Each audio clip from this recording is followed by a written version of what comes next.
அல்லாஹ்வுடைய தூதர் ஸல்லல்லாஹு அலைஹி வஸல்லம் அவர்களும் சொன்னார்கள், யூஷிகுல் உமம், ஒரு காலத்திலே சோதனைகளை கொண்டு அல்லாஹ்வின் சமூகத்தை நெருக்குவார்.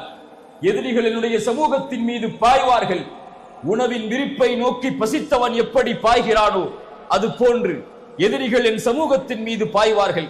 யா ரசூலல்லாஹ், அந்த காலத்திலே நாங்கள் குறைவான எண்ணிக்கையில் இருப்போமா? ரசூலுல்லாஹ் ஸல்லல்லாஹு அலைஹி வஸல்லம் சொல்லுங்கள், ஸல்லல்லாஹு அலைஹி வஸல்லம் அவர்கள் சொன்னார்கள், இல்லை, அந்த நேரத்திலே நீங்கள் எண்ணிக்கையில் அதிகமாக இருப்பீர்கள்.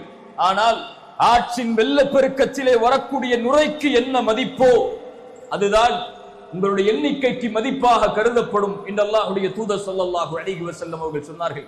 அல்லாஹ்வுடைய தூதர் மேலும் சொன்னார்கள், அல்லாஹ் எதிரிகளுடைய உள்ளத்திலிருந்து உங்கள் மீதுள்ள பயத்தை அல்லாஹ் எடுத்து உங்களுடைய உள்ளத்தில் அல்லாஹ் வஹனை சாட்டுவான். யா ரசூலல்லாஹ், வஹன் என்றால் என்ன? ரசூலுல்லாஹ் சொன்னார்கள், ஹுப்புத் துன்யா வ கராஹியத்துல் மௌத். நீங்கள் உலகத்தை நேசிக்க ஆரம்பிப்பீர்கள், மறுமையை மரணத்தை வெறுக்க ஆரம்பிப்பீர்கள்.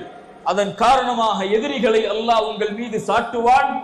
உங்கள் மீதுள்ள பயத்தை அல்லாஹ் எதிரிகளுடைய உள்ளத்தில் இருந்து எடுத்து விடுவான் என்று ரசூலுல்லாஹ் ஸல்லல்லாஹு அலைஹி வஸல்லம் அவர்கள் சொன்னார்கள்.